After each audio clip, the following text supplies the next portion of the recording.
Nah, yeah, same shit here, man. Woke up a little late though. It felt good.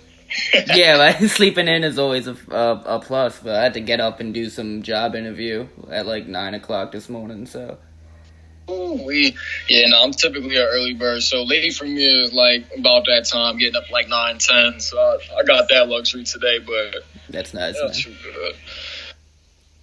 Are, Whew. are you able to relax a little bit more now that the project's out, or did you just get right back to working after it was released? So I actually pretty much just got back to working. Well, it was really natural, honestly. I was working on a few records that were already kind of going to something next in the process of that. So I kind of just kept the ball rolling. I took a short vacation, just kind of plotted some moves, thought about some things, and I just got the ball right back on and just kept moving with the music stuff. So That's what's up, man. So when you like writing songs or when you start recording, is there a point where you're like, oh, I'm just gonna, I'm gonna, like, this is the time, this is the first song for this project recording session, or are you just constantly recording and then when the songs are done, you put them together, if that makes sense? yeah, no. So in that sense, I honestly do about that approach in the sense of I make the records. I let kind of records come to me, beats come to me, and those things, and I shape things after that. I do build some concepts in whole and just some ideas, and I leave them on the table, and then as things kind of find their own home, I place them that way, and we just kind of go from there, really. Right. I feel that. So when you're going into a project like MDM, was that a concept beforehand, or was that just you putting the records together? Because it seems like it has such a cohesive feel that there is kind of like a story being told throughout each track. So it's quite interesting. I want to say about 6 months, a good 6 months ago, maybe a little bit later than that. I met a good friend of mine, Q Prodigal. Everybody may know him as, and we had ended up collabing on a record called Dust Bunnies for his album Loops. And in the process of writing the verse for that project, he had sent me his verse. I immediately started writing. And at the top of my verse, I wrote MDM. And the first thing that popped in my head was like that verse felt like a manic moment to me, a manic depressive moment. So I was like, all right, boom. And I almost rolled with that as a song title, kept it to myself, didn't say anything. They came up with a song title on their end, boom. Down the road, I'm sitting on that name, and I'm getting these records together. A few life things happen, boom. And some of these records start coming together along with one or two I had straggling. And I'm like, well, this is exactly what it feels like. So from there, I went with the chaotic cohesiveness. We took it, I ran with that, and essentially just that was born from there. So MDM was born out of one verse, essentially, and then the project birthed itself a couple months later down the road. But it's been a long process, essentially, in that regard, I would say. Yeah, when did you, just for time frame, when did you write that verse compared to when the project was finally finished and out? So I would say 6 months to a little bit better, maybe even close to 8, maybe when I wrote that verse and had that idea just sitting around. But then the records for the project, maybe the first and the oldest one, might have came 3 months after said verse. And the rest of the project kind of made itself following that record all the way down in a lot of a short time period, honestly. Some of the records, I think the third record itself, to lead is actually the actual, I think it's the most recent made record. I think it was made maybe less than a month before the project was released. So, yeah, no, I mean, it was an interesting time span, but it definitely trickled down from said time span. I would say at least 3 months after that idea for sure. Okay. About I feel alright for sure. So, how involved were you in the sequencing of the project? Because I know on Bandcamp you credit the creative directors. They have a part in sequencing, like track 1 to track I think there's 10 on there, 11. And yeah, what role did you play in, how fine-tuning was that process of, like, sequencing the songs? I'll say, for the most part, it went pretty easy. I think it went through its early stages about like one or two times where there was like 2 or 3 records that just completely never seen the light. But a majority of the records from there on just seen the light. They continued to work out. And as far as the hands in it, and as far as the creative direction, or just even more the executive producing part, as far as the music, the executive producing was a big part to me, and a big part to my homie Fof. And I think originally I had an idea. I sent him a track list or 2 that I had. He sent me back some ideas that were in the same vein, maybe 1 or 2, 3 tracks here or there different. And then we kind of just went to work, sat with those ideas, and came up with something together, cohesive. And from there it was birthed. So I would say we both had a really good integral part in that. Definitely a big hand in that together, between me and him. And then as far as the creative direction, though, I mean, everything else has been, I would say, built from my hand. As far as the name, as far as some of the video concepts that we're drawing up, that I'm drawing up now currently, and getting ready to try to execute, and everything down to the scheme of it. Definitely a big hand in mine. Right, because you said there were like 2 or 3 songs that didn't make the cut. How many, is that all that didn't make the cut, or was there a lot of recording to get the finalized, songs that ended up being released?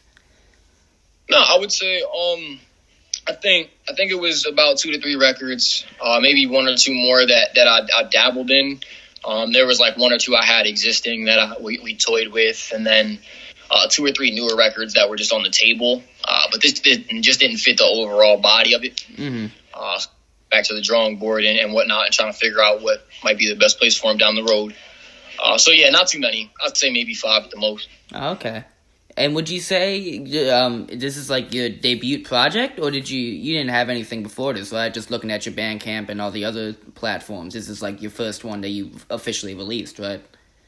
Yes, sir. So, yeah, debut project. And to be honest, I didn't imagine it going this way. I had something else aligned before this, actually. It made itself. It honestly made itself. So this ended up being the debut, with hopefully many more to come. Right. I'm sure for that. Exactly, man. Yeah, and it's a crazy debut project. It's insanely cohesive for like a first take. You know what I mean? Like a first time releasing his album. It's crazy. So what was the Thank you. Yes, sir. No, for sure. So let's just go back, a little bit further. Where are you from? So I'm actually from Pennsylvania, just outside of Philadelphia, in Reading, Pennsylvania. Lived here my whole life. I've traveled a lot, but from Reading, Pennsylvania. Right. Yeah, I'm down here in Tennessee right now, but I'm from right outside of Philadelphia. I'm from Havertown, if you heard of it. Yes. Yeah, no, I graduated from the high school down there and all that good stuff. So, yeah, small world, I guess, right? Crazy. I'll tell you what, right? You said what? I said, I'll tell you what, right? It really is, man. It really is. I know, exactly. I saw that you were from PA on your Bandcamp, and I was like, oh shit, I wonder if he knows, my little neck of the woods. But what did you listen to growing up? Man, everything. It started off with a lot of like R&B and just hip hop shit. My parents put me on for real. My mom and my mom listened to like all types of different shit, from Alicia Keys, Beyonce, all types of different shit like that. Mariah Carey back in the day. I got to get into Michael Jackson real early. The list can go on. And then I really started to venture out myself as I got a little bit older, started listening to rap music, and just Eminem, a lot of DMX, and a lot of other shit like that coming up early. It's really what just built a lot of my musical influences. So I range a lot. Like I said, I'll listen to some real vibey, some real rangy shit. I'll be listening to Khalees one day, but you might see me listening to Griselda or 50 Cent the next day or some shit. So it's like... I feel that. So do you think that has any effect on how you choose your beats? Like that range of music that you listen to? Yeah, I think so. I really do. Right now, I think more so than ever. I'm building a couple different worlds. I'm building certain energies, but like I think overall I'm gonna continue to expand. Like I think I want to continue to range out and continue to do the things that I really, really like to do. That's another big credit to like one of my favorite artists, Tyler. I think Tyler has influenced me to be able to do a lot of different things like that and not stay in the same lane. So, I think my sounds are going to, like, the things that I'm influenced by are definitely going to continue to influence the sounds and pick and help out the rest of the body of work as it continues to go forward. Right. So how did you start recording? Did the writing come first and then you started, putting it down on like tracks and stuff like that, or how did it come about? It really did, actually. It actually started with poetry. It started with poetry, believe it or not. I used to play trumpet back in the day in elementary school through middle school, and then I stopped. Fast forward, I got a little bit older, started writing poetry, and then from there, I just started writing verses. So after I started writing verses and seeing what that could do, I just really just took off from there. And it took a couple of years, though. It took about 2 to 3 years of just writing and semi-recording until I started really start recording. And I started just recording from home all the time. Right. So you have like the home studio set up? Have you been to like I don't want to say an actual studio, but like you know what I mean, like in like a place with a soundboard and all that? Do you have a preference on that? So I actually just recently started working a little bit more in a studio in my hometown and working with somebody and just trying to get more used to that setting and get more hands-on and learning some other things that maybe I'm just not too savvy with. But for the most part, it was just me. And for the last like year and a half or so, maybe more than that, it was just me, a mic, a pair of headphones, and some audio filter and getting it working. And just going from there and doing a lot of references. So a lot of my singles, everything prior MDM is literally off from the bedroom, off the mic, getting it sent out, getting it mixed, getting it back and putting it out. Mm-hmm. MDM was in the studio, and everything from there will continue to probably be that way, or with my own, way more deeper team than that, if not. So, but everything was from home before, just straight off a mic and a laptop and a pop filter. So, but I feel that's fire. And you said you played trumpet, so you like familiar with music theory? Does that affect how you approach a song? That knowledge of the of trumpet and music theory. What's crazy is I almost just completely lost it for a bit. Like I just completely lost everything that I had learned from it. Like if I pick it up, I might naturally still be able to play it, and I haven't played it in quite some time. But I think for me, it doesn't really come down to the music theory. I think for me, it's more so the feeling, more so now than ever. Obviously, tap into the technical side. I can count bars, do all the other stuff and shit like that. But no, for a lot of it, feeling. When I hear it, I kind of just go in. I don't really think anything. I'm thinking of more so the cadences and how to affect people's ear and their emotion and drag you in that way, and then go from there as far as everything else is concerned. Right. So, how would you say you, like when you're picking beats, do you prefer just getting packs from producers, or do you like being someone hitting you up like, oh, I made this beat with you in mind?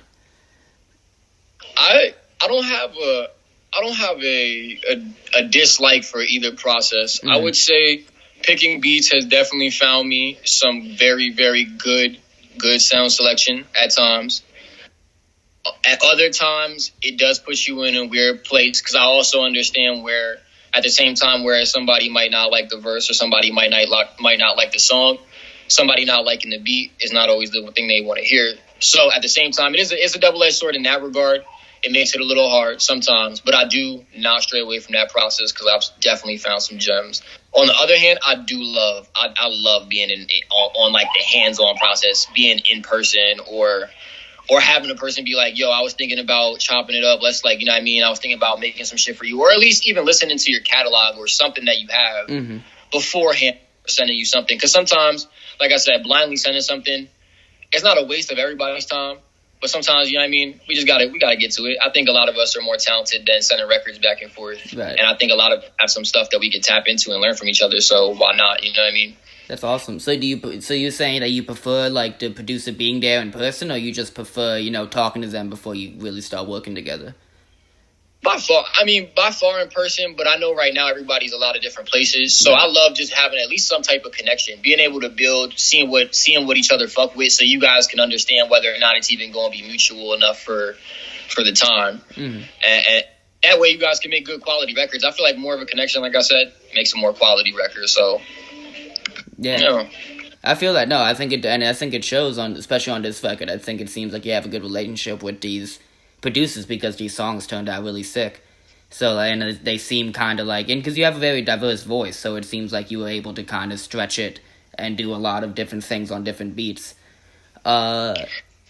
So does that affect your writing process, I guess? Do you need a beat to start writing, or you said you started with poetry, right? So you just constantly writing, or? So yeah, actually, and quick side note, so I do want to give a big shout out to all of them producers, man. Mm-hmm. Them dudes are fucking amazing. They're all stellar, all the way down from Doof to my man Burgess to Fof to Chaya to everybody on there. Kenshi, I can keep on going. Argov, everybody was amazing on that project, man. Chop. So shout out to them dudes, man. They really made it happen. But yeah, I think for real, I like to write a lot. I write. Sometimes an idea comes to me, I start writing, and then somebody will send me a beat a couple weeks later. I go back, that might fit. So I don't discriminate. I'm always writing for the most part. At the same time, though, it's a fun thing. I had to challenge myself because before I didn't have the availability of beat selection, so I had to get used to that. Whereas now I'm getting more beats, more people are liking to work with me, more things are happening. So I'm getting used to writing on beats a lot more now because I'm getting the sound selection. And it's made it a fun process, though. It's made it a fun process. I think some of the better records have came from that, too. So right. I ain't mad at it at all. Yeah, no, definitely. So I guess this is kind of like a generic question, but how does it feel to have your debut project out in the world and, get into, because I've seen some really good reception on it. So how does that feel, getting, the positive for, like I said, a first take or a first try of releasing music? I was blown away. I'm not going to lie. Right. I think I want to thank everybody for it. Like everybody else, the people make it happen. At the end of the day, I made it, but everybody else makes it happen, man. So I thank everybody else, but I just, like I said, I don't know. I didn't know what to expect. I really didn't know what to expect. It was the first time getting into that type of audience and having more eyes on it. And I was just excited at the same time. Like there was a lot of records I was really fond of. I felt like for the first time it was something that I wanted to continue to listen to. I liked my other work. I liked my other projects and my other pieces and stuff. But this was something that I was really, really proud of. And at the same time, it was a double-edged sword, though. Mm-hmm. Giving out some of those things and some of those personal moments, or just giving out some of those pieces and parts of you can also be scary in the same time. So, right, yeah, I was just talking about that with my friend. I think just yesterday, where she writes, and I'm just and she was nervous to put out this piece that she wrote, and I'm like, look, it's a taxing process to release any type of art because it's very personal. It's a vulnerable experience to put yourself out there like that. So honestly, just you being able to release a record is probably it's just brave generally.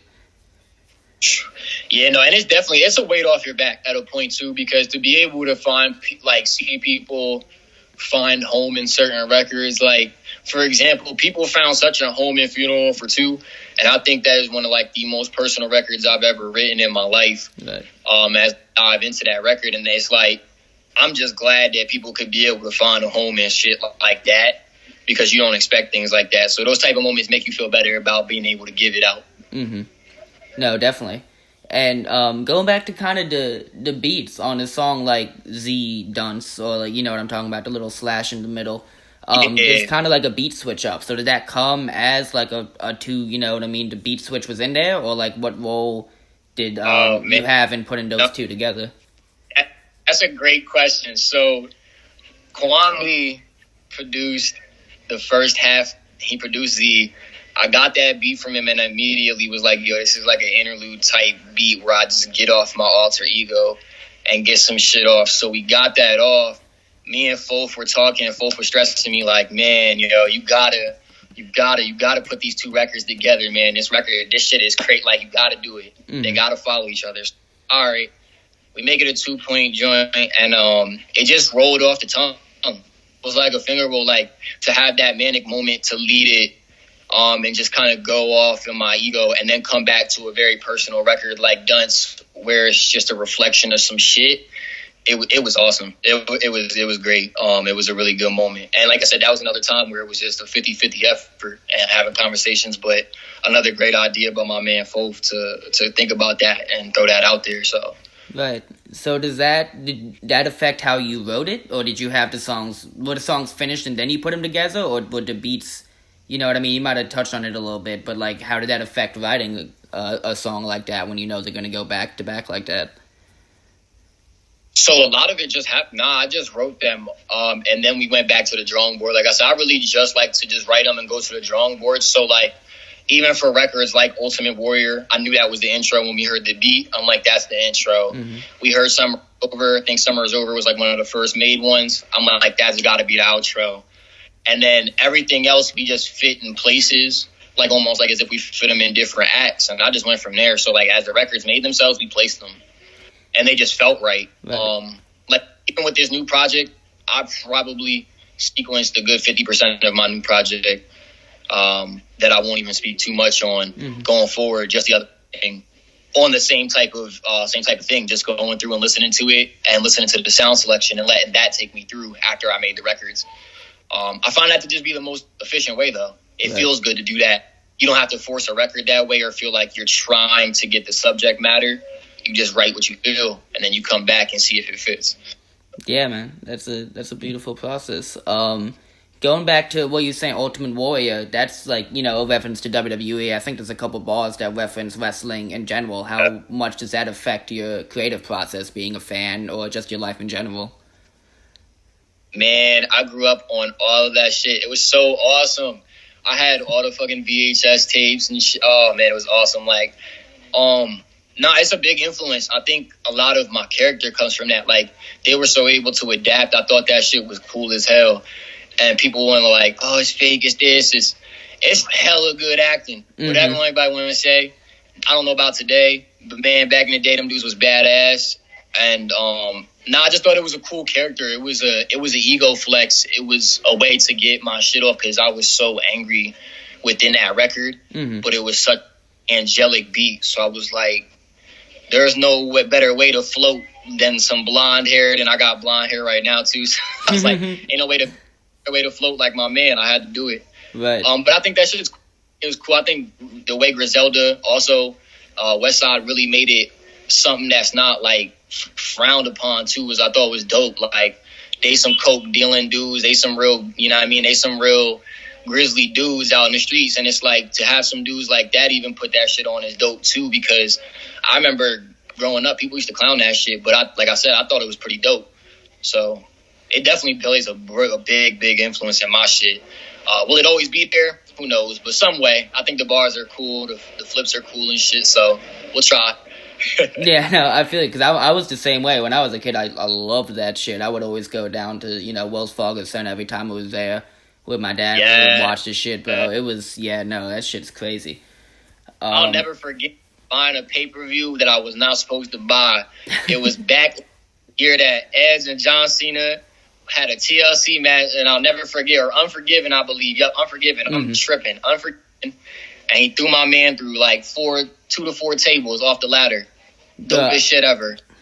Best pay-per-view to ever buy and get your ass whooped after for. Swear to God, you got to take that. You gotta take the risk, man. I definitely, I used to, I think my home computer that I used to share with my family got just so many viruses because I was just illegally streaming all the pay-per-views and shit.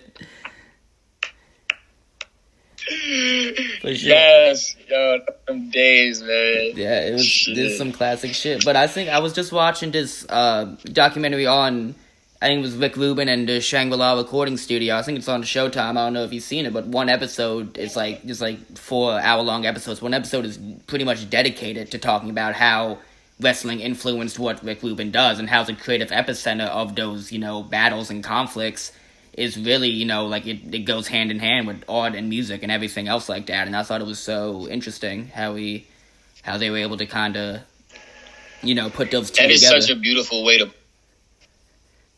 Yeah, I was just saying how you were talking about kind of this alter ego when you were talking about recording some of the songs. Do you think that's like this is kind of like a creative persona for you when you're recording, or do you just kind of put your full yourself into the record? No, I think it definitely does put on a certain sort of persona. I think there's a more swagger to it.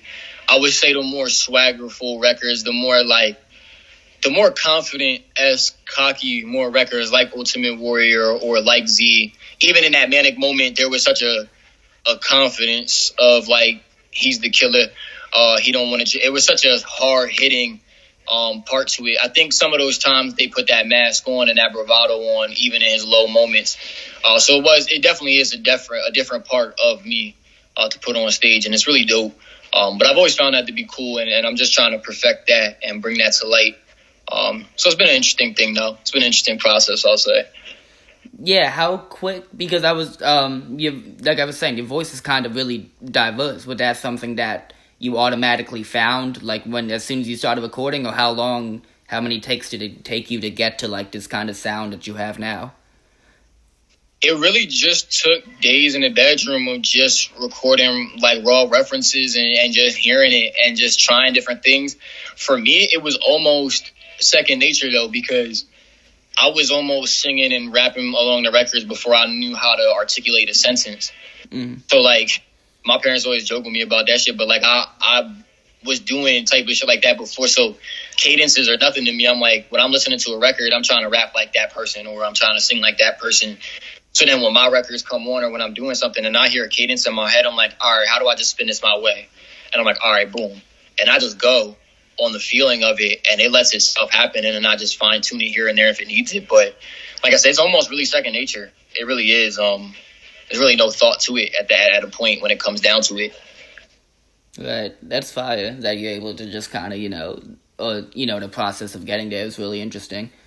So like now that the project is out, this might again kind of like a corny question, but like as like an artist, now that the project is out and people are accepting it, are you able to kind of step back and view it from like just a fan or listener perspective, or are you still kind of listening to it like, oh, I could have fine tuning it at, even though that it's out in the world now? Yo, that's insane. I had a moment when I got the first mix back a couple weeks before I really it's a couple days before I dropped the release date and stuff, and I listened to it, and it brought me to tears at some moments and joy, because I actually enjoyed it for the first time as a fan and just didn't critique shit. And I'll never forget getting to Mine. Mine is one of my favorite records. It is my favorite record by far on there. And I was just screaming at the top of my lungs, doing like 55 in a zone I should, and I was just doing just up and just having mad phone windows down and shit. And I'm just like, yo, like this shit felt so good. It just felt good to just be out and just enjoy that record and just enjoy the shit as somebody from another side for one time. But at the same time, once it was fully out, critiqued it a little bit, not too much. But overall, just continue to enjoy that shit for the first time. Like, you gotta enjoy it. You gotta stay away from the numbers and stay away from all the bullshit that don't matter, and just live that shit up and go back to the board after. So yeah, no, I feel it because the first time I listened to it, I was in my car as well, and I was on the highway going to the skate park, and then I noticed I was doing a speed I was not supposed to be doing in a certain speed zone, and I was just like, oh shit, I just got so like caught up in the record. So it's funny that you had a similar experience listening to it for the first time. But that shit was amazing. Yeah, it's a beautiful thing, man, experiencing records like that. Do you think did you listen to it in like different environments? Because like I know for me, like if I listen to something in my room, it might sound different if I listen to it in my car per se. So do you think that's important to you, or do you think music like affects your environment in any way, if that makes sense? No, yeah, it definitely does. The first time I listened to it, like when it dropped, I got off work and I clocked out and I turned that shit on, and I just like, I was in amazement. I just turned all the lights off, turned everything off, and just put my headphones in and just vibed out. Mm-hmm. And I was just dancing all around the room and shit, and I just couldn't believe it. And the shit was going up. People was listening to it. It was just, I was like, what the fuck is going on? So then, boom, I go, and I listened to it in the car again, and it was amazing. And I listened to it tripping acid on vacation. Great. A great moment. That shit was amazing too. So it was just it was a lot of different environments, and it made a lot of different feelings for a lot of those different environments. But it made for great feelings all the way around. And just the want to do more. Like, you see what records make you feel a type of way. You see what records are making everybody else feel a type of way, and you're like, oh man, I gotta just get back to doing exactly what feels good. Like, everything that feels good, just do that shit and just continue to do it that way. So yeah, and it's funny that you mentioned, acid, because I feel like the record does have kind of this psychedelic undertones to it on some records. Do you think that has an effect on you, or effect on your music when you do psychedelics and things of that nature? Sometimes, yeah, I think it does. I think it has an effect on the writing process. Sometimes I want to just write different type of records more so, but other than that, it don't change too much. Sometimes it makes for a more honest record, I'd say. There's times where that may be the case. Overall, though, the feeling of enjoying any type of music when it's around is the best thing ever. Like, that shit is amazing. Especially now just listening to MDM, because some of those records feel like that. Like, I think a record like mine feels like that. I think a record like To Lead feels like that, or On the Loose. Like, On the Loose feels like one by far. It feels like a trip. Mm-hmm. That beat, the Argob, that shit comes in and it is cracked. That is one of my favorite records too. I just was able to get off on it, but it feels like a trip all the way around. So yeah, it definitely does play a big part. Right, I feel that. So because you keep talking about how you're mentioning like little like favorite records, is this something that like you have a different record, a different favorite every time you listen to it, or there's certain songs where you're like, okay, this is going to be the one that I listen to, like, I'm going to be really proud of this for a while? I think there's 3, if not 2 for sure on there, and maybe I'm just drawing a blank. Nah, there's 3 on there. By far that I think are my personal favorites, and that's just my personal favorite. Do I think they're the best? I won't even debate on that. I'll let anybody debate on that if they want to. But I think the 3 that are my favorite by far are To Lead, On the Loose, and it has to be Mine. Mine is my number 1 favorite by far. Right. But those three just create a feeling for me like none other. All the other records I love. I think some of them may be better. There's records I definitely think probably are better. And I'll talk to my homies about it. But those 3 by far are my favorites. And I think if I had to say anything would stand, like, I think you might have asked a little bit along the lines of like, do I think one like might almost like essentially last really long for me as far as one of my favorites, or I think might be around for a while. I think Understand is one of the feelings. Like, Understand is one of those, man. Understand is one of those moments. It's not necessarily my top 3 favorite. It's so close, but that record I feel like is going to be around for quite some time, along with Bleeding Out the Brains. Those 2 are just, those are moments like nothing else, man. I don't know. I feel you. No, I mean, I'm sure it's a crazy experience, recording these songs and being, able to listen back as a fan. I don't record music. I don't do anything like that. Yeah. But I can't imagine that, you know what I mean? It's probably a crazy experience, right? Being able to, from recording to actually listening to it. Oh my God, yeah. Especially for me too, from doing a lot of bedroom shit, from doing everything in the bedroom to finally putting that down in the studio. I remember just looking at my engineer the night of and looking at a few of my homies and just being like, my eyes was damn near out my head. I'm like, yo, this is fucking nuts. Yeah.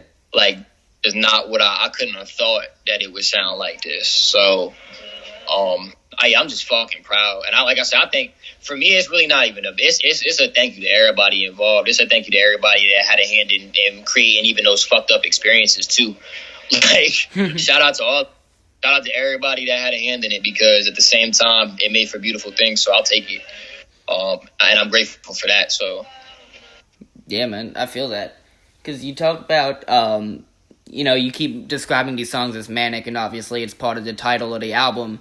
Do you use, music as an outlet to deal with kind of those manic episodes? Or how do you think they affect, if you actually, if you personally go through them, how do they affect, your writing and creative process? Yeah, no, I definitely do use it as an outlet for a lot of that shit. A lot of just episodes or whatever it be. A lot of just all of the bullshit in general. But I found it as a way, like when I grew up, like I said, I found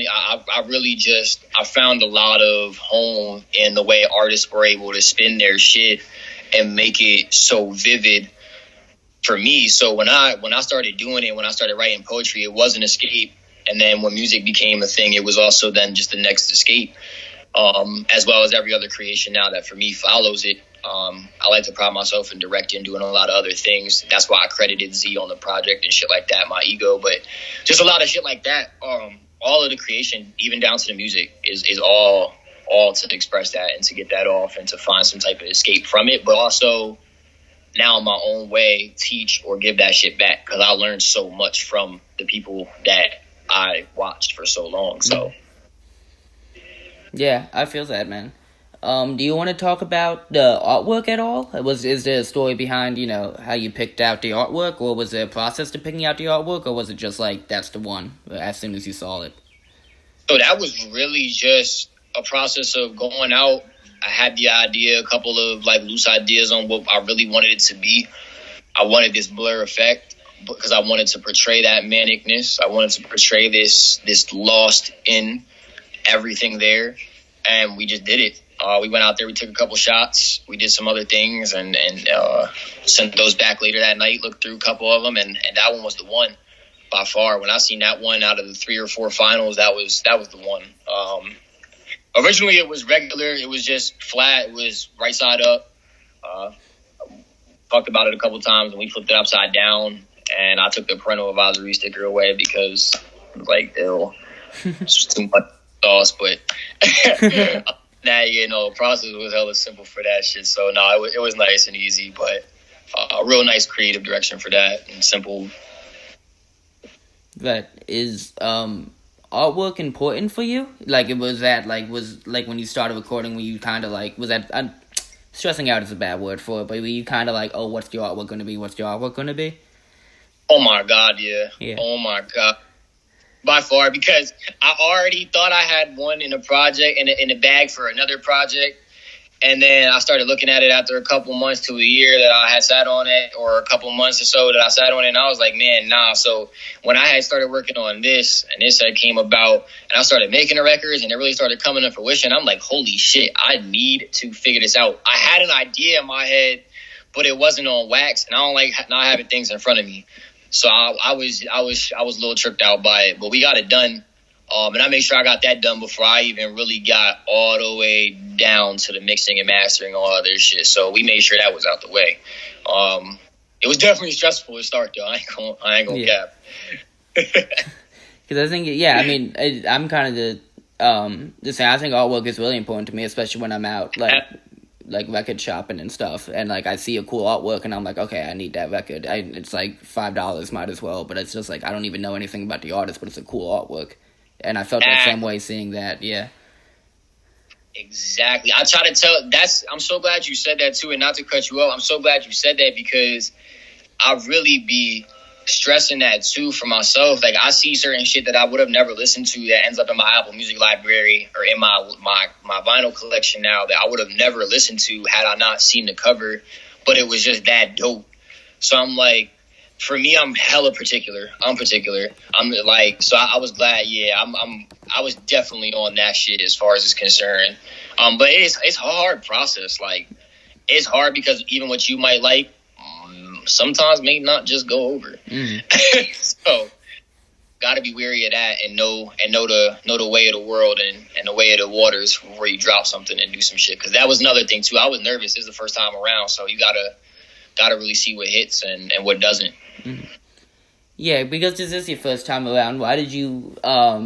This might kind of sound like weird, but why do you think now was a good time to release it? Was it just you had this collection of songs and you were like, all right, this is it, or were you kind of was this always kind of planned out, this first release? Nah, not at all. If I'm being quite honest, this is gonna sound crazy to some motherfuckers, but this is something I pride myself in. But like, it took 2.5 years of an idea that I've been sitting on that still is gonna now follow this in some sort. By far, definitely following this in some sort now. But it took 2.5 years of building that for some life events to happen in the last couple months to a year for me to finally build this. And within the last 6 months to a year, I think, for better words, the stars aligned. More people, I started to get more open with a few things, and I started to work with different people. So when I started looking at the landscape for myself and seeing where my connections lied and who I was dealing with and where I was at, I said, I'm finally confident in the work all the way. Like, there wasn't a record I didn't listen to and I was like, this is my shit. Like, this isn't my shit. Like, everything I fucked with. So even that as well kind of helped it, as well as looking at the connections that laid. So it was time. It was time, as well as the bad shit happening to me and the records writing themselves. It was just time. Everything happened. I met somebody who's going to be producing a good majority of my next project as well. I won't say names. A very, very good friend of mine, though. So from there, though, yeah, like a lot of things started happening. I said, there's no better time than now. Right. And it sure as hell reached some people I didn't expect. I had motherfuckers in the UK listening to it last week. Shout out to whoever that was, if you're listening or you see this or hear this at all, but any of that shit. I mean, and some people from South Africa, like shit like that, or people all across the US. Like, shout out to everybody that did it. I mean, shit, it's almost over 2,500 in about less than a month. I can't be more happy. And it's fucked the numbers, but that shit blew me away. Like, I did not believe that people would love it this much as I loved it. And that's just always been me. I don't know why, but like I said, I'm just fucking glad. Like, that shit is amazing to see everybody receiving it so well and just continuing to show me that they love that shit. So I'll keep taking it. Yeah. No, I mean, yeah, it's definitely like fuck the numbers. Who cares how much it's streamed? But it's crazy to think, like, when you do look at the numbers, it's like, oh my god, like, really that many people like fuck with what I created? It's probably an insane feeling. It's like, yo, especially coming from when you know, like, what it came from, like, just SoundCloud bullshit and just other shit like that, and you're seeing, like, so when you see something like that, it's almost amazing.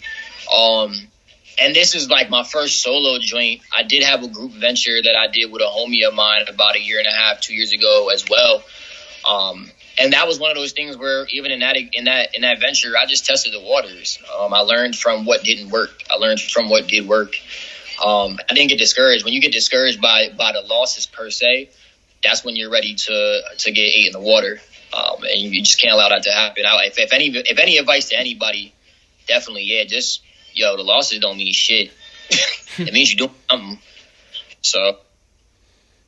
Yeah, man. No, it's a beautiful thing, man. And what was I gonna ask? How long did you, I guess, like, from when the album was complete to when it was released, how long did you, like, live with the record, I guess? Did you have to live with it for any certain amount of time before you decided it was ready to be released, or were you just, like, you finished it and then you were like, all right, let's get this out there?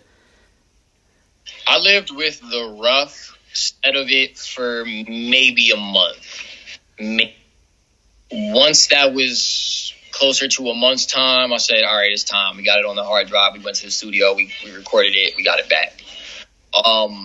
So from the date it was recorded, it came out, like, the date the final recordings happened. Let me not get that messed up either. The date the final recordings happened, aside from the references, it came out 2 weeks after, 2.5 weeks after the date of recording. Yeah. So we didn't, we got it up. We just got rolling. Yeah. But I was already rolling promo. I'm very keen on that. I don't like to be behind. So I was rolling promo before people really fully knew. So then as soon as I submitted, I got all the way knee deep, and we just went all the way for 2 weeks until it dropped, and we just kept it pushing. Yeah. Do you because you just said you like it, but like how important is the promo to you? Is the marketing like something you also want to have your hands on in the future, or is that something that you would be like, oh, 100%. Oh man, 100%. Because with that, you understand the full value of what you bring to the table. Not that I would never want to have somebody else help with that, because there may be things I don't know, and I do want to sometime get that help. But I also, by all means, want to know everything that goes on with my business, because I want to know how to be able to divvy my assets and make shit work. If I know my worth at all times, nobody could ever tell me different. Mm-hmm. And from there, there's so much power in that. So I advise everybody to try to roll that way. Not everybody wants to do that, and that's fine too. But because it's stressful, yo. It can be stressful when you got to do that. But promos is a key part. I know a lot of people that have boundless talents, like from my home city, from places I've been, that they have all the talent in the world and may not be able to market well, or they might be able to market. There's some people that might not be able to have the best record or the best this, but they market really well and they're very successful. So it comes down to that. It does. A lot of times it comes down to being able to do that and being able to put yourself in the right places in a lot of different ways too. So yeah, no, you're 100% right. I think it's really sick that you want to be a part of that, because it is kind of part of it. You know what I mean? Like if I see, a way that an album's being, released, or the album rollout is really sick, I'm probably more likely to check it out if I think that what they're doing beforehand and that maybe even afterwards is like really cool. Mm. Yeah. That's where a lot of my favorite artists have drawn in too. Like Tyler has a whole camp, like a whole festival every year. Like people do all types of different shit, like his merch line, his shoe line, or Ye doing what Ye does, all the different things that Ye does. It's like I look at that and I'm so inspired, because I'm like, they just own everything to a point. They own a lot of just what they create, to a point of just, I'm not gonna do anything short of what I want. And I think there's a beauty in that as well. And just the way that they put it out there. Sometimes it's really about the presentation of the product more than the product. Crazy it sounds. No, yeah, you're right. I mean, like, you gotta have the product to back it up, I feel. But, like, I feel what you're saying for sure. Oh, yeah. No, definitely. You definitely have to have the product to back it up. It's all said and done, you have to. But, I think a lot of people really neglect the presentation, and that is, like I said, one of the biggest parts of that, so. Right. Well, you say you were from right outside of Philadelphia, and so am I, so I'll be, where do you get your cheesesteaks from is an important question to me. Yes. Man, for real, definitely not a Geno's guy, not gonna lie. I bangs with a couple places. I'm always I always end up at Ishka Bibbles on South Street. That sounds crazy to people. Ishka Bibbles is the shit. And Pat's is fire though. I'm not gonna lie. They're fire. I'm not gonna lie. I feel that, man. Out there, I'm not a Geno's guy though. I don't know what it is. It's so plain. No, I'm the same way. I'm not a big Geno. I'm not even a big Pat's guy. I go to Jim's if I'm getting a cheesesteak, but I'll go to. All right, yeah, I'm not mad at that either. I'm not mad at that. I like them too. I ain't even gonna be mad at that. Yeah. Have you ever went to the Silk City Diner? No. Where's that at? Oh man, it's down around South Street. I'm gonna have to plug you with that. Yo, next time you ever come up, I'm gonna have to plug. Yes. I'll just put you on. Silk City Diner is so. Oh man, it's amazing. I feel that. When you go to Ishka Bibbles, do you get that Gremlin drink they have? It's like the lemonade and like the grape juice and stuff like that. I have not. I'm tripping now. Oh man, I'm tripping. I'm definitely about to do that now on my day off. Okay. No, that shit's crazy. Because I used to go down to South Street a lot because it's just where the skate shop was. Repo Records is right across from the skate shop, and then Ishka Bibbles is in the middle.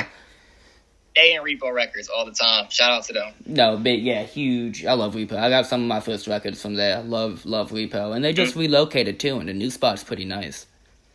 Oh, word. I'm going to have to check them out now. ASAP. For sure. So just, we're talking about vinyl. You said you had a vinyl collection. When did you start collecting? My homie gave me a few vinyls out of the crate that he had when he was moving, because he didn't take all of them. I always had a thing for how they sounded, so I was like, damn, okay. And I got the record player, but I never played them. And then all of a sudden, 2 Christmases ago, my homie buys me Goblin on vinyl. My favorite fucking top 5 albums for me. Top 5 albums fucking ever. And god damn it, I was like, all right, first time to crack this shit open, I gotta use this record player. So from there, my vinyl collection just flourished after that. So I would say that's my first official, that's my first official cop. My first official record was Goblin. Everything from there, I just started going off. I have a whole shelf and another full crate of shit that I have yet to play. I feel that, man. And you were talking about how you kind of, like, you go and you just, like, how, I guess for lack of a better word, how much crate digging do you do where you're just, like, into Dollar Bin and you're like, oh, this cover's sick. And do you have a favorite record that you just picked out because of the cover that you ended up playing, like, just all the time? Damn, one that I picked out is not one that I picked out, but it's one I found from an old neighbor of mine. He left a box that he was getting rid of. And I went in a box and I found Isaac Hayes' The Shaft. Oh. My favorite ever. No question. Actually, I lie. I'm disrespectful. I'm so disrespectful. Stevie Wonder's Inner Visions. I'm so disrespectful. That's my favorite by far. That and Off the Wall are hand in hand by far. Those two, I picked those 2 records. I'll never forget those days. Those are insane. No, I feel that because when I started, collecting them, my dad used to collect them a lot, and he gave me, like, Prince's Purple Rain and, like, a couple Beatles records and a couple Pink Floyd Johns, and I was like, oh, wow, yeah. Like, I didn't think I would be into this, but this Prince record's insane. Yeah, shout out to Prince, man. Oh, man, I need to get some of his records, too. I have yet to get my hands on them. I'll get some of those someday. Right, I feel that, man. So, I guess just kind of wrapping up here, how much detail can you give about what you're working on, if you want to give any? I will say, if I will say anything, I will say I have a very, very neat surprise on production and some further help on that project. At a later date, we'll definitely get into for sure. I definitely have some surprises for that. As well as from that, though, I would say the basis of this is for the youth. The basis of this is really, really, really, really for the youth. And that means for all of us young adolescents and just everybody that's still in high school, middle school, whatever you want to call it, all the way down. This is some shit personal to me, as I'm sure it'll be personal to everybody else, in a lot of ways, in many ways for sure. And it just taps into, like, the environment we're in. Not just 100% the environment we're in today, but the environment we've been in if you only, maybe 25, 26 at the oldest.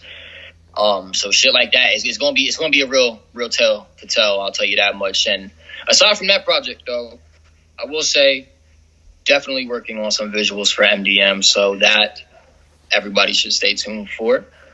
And a very, very, very neat surprise as well, that I won't spoil too much yet, but I think it'll be out in the next week or 2. I'm going to let that surprise loose. So I'm excited about those 2 things for sure, especially the visuals. Just being able to depict some of this shit that went on in this project is going to be dope. So I'm excited for that too. Right, man, I'm excited because, again, like I kind of keep getting back to this, but for a debut project, this shit it's beautiful music, man. It's really, I was blown away the first time I heard it, and I mean that in all sincerity. I was just like, Jesus Christ, this is crazy. So congrats on the release of it, man. I appreciate your time coming through and talking to me. Hey, man, I appreciate you. I appreciate you taking the time to listen to the shit and, and be able to do this. This shit was an honor. My first one at that, too. So, shit, I hope, we'll have many more chats down the road on some bigger stages for both of us. And shit, man, no, it was definitely a pleasure. So, hey, I'm excited. And hopefully we'll keep in touch. We'll definitely chat some music, some other shit. And we'll have to hit the diner, bro. We'll have to hit the diner when you come to I was about to say I'll be back up around the holidays. We'll for sure have to you'll have to put me onto that diner place, man. It sounds insane. That's no doubt. Listen, we'll hit that and we'll get some records. Yeah, that sounds like a plan, man. I appreciate your time. Hey, my brother, you have a good rest of your evening, all right? You too, bro.